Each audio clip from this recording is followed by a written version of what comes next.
Bonjour à tous, bonjour chers auditeurs, chers téléspectateurs de La Belle.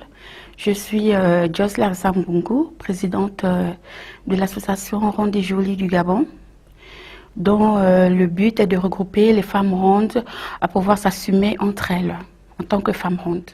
Je ne suis pas née ronde, j'ai grandi étant fine.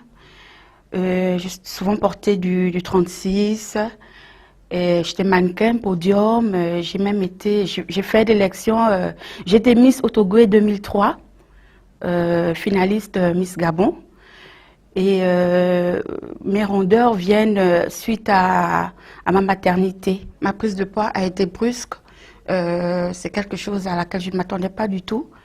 Donc, je l'ai très mal vécu. J'ai passé 2 ans renfermée sur moi-même. 2 ans parce que je finissais mes études en même temps. Donc, en rentrant au pays, ça n'a pas été facile pour moi. 2 ans renfermée sur moi. 2 ans à me cacher du regard des autres, de mes anciens amis mannequins. 2 ans à rester renfermée sur moi-même jusqu'à ne pas chercher du travail. Donc, je suis restée au chômage pendant 2 ans à cause voilà, je n'ai pas accepté cette prise de poids. Parce que je ne savais pas quel genre de vêtements adapter à ma nouvelle morphologie. J'étais habituée à porter... c'était facile déjà pour moi, avec ma taille 36, de trouver des vêtements. Et tout d'un coup, tout change. Il m'arrivait d'aller de faire 2-3 prêt-à-porter en une journée et ressortir de là sans un vêtement. Donc c'est soit je trouvais quelque chose qui m'allait, mais qui était très ample, qui ne m'allait pas du tout. Donc, je me suis inscrite dans des forums, sur des pages Facebook spéciales pour femmes rondes, voilà, qui ne parlaient que de la mode pour femmes rondes. Et tout a commencé par là. Et je me suis inspirée aussi de certains mannequins rondes, parce que c'est sur la toile aussi que je découvre que les mannequins rondes existent. Elles existaient déjà en Europe et aux États-Unis.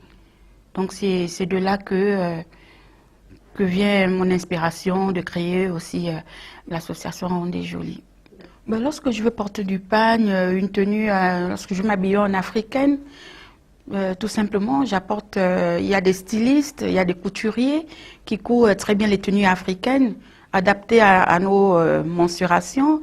Donc, il suffit juste de se rendre chez un tailleur, chez un styliste pour pouvoir se confectionner un vêtement qui va à notre morphologie, à notre taille, qui nous va en fait. Il y a certaines femmes, on peut donner des conseils à certaines femmes, mais beaucoup se sentiraient à l'aise dans des tenues camouflées, dans des tenues voilà, larges et tout. Alors que ce n'est pas ça, il faut se mettre en valeur. Lorsqu'on est ronde, on a une forte poitrine, il faut la mettre en valeur. On a des formes, on a des hanches, il faut les mettre en valeur. Ce n'est pas la peine de porter du camouflé pour cacher les rondeurs. Non, les rondeurs sont faites pour mettre en valeur. C'est une couronne que nous portons en fait. Donc, que ces femmes-là s'assument, qu'elles s'assument et qu'elles suivent la mode. C'est la mode à suivre tout simplement.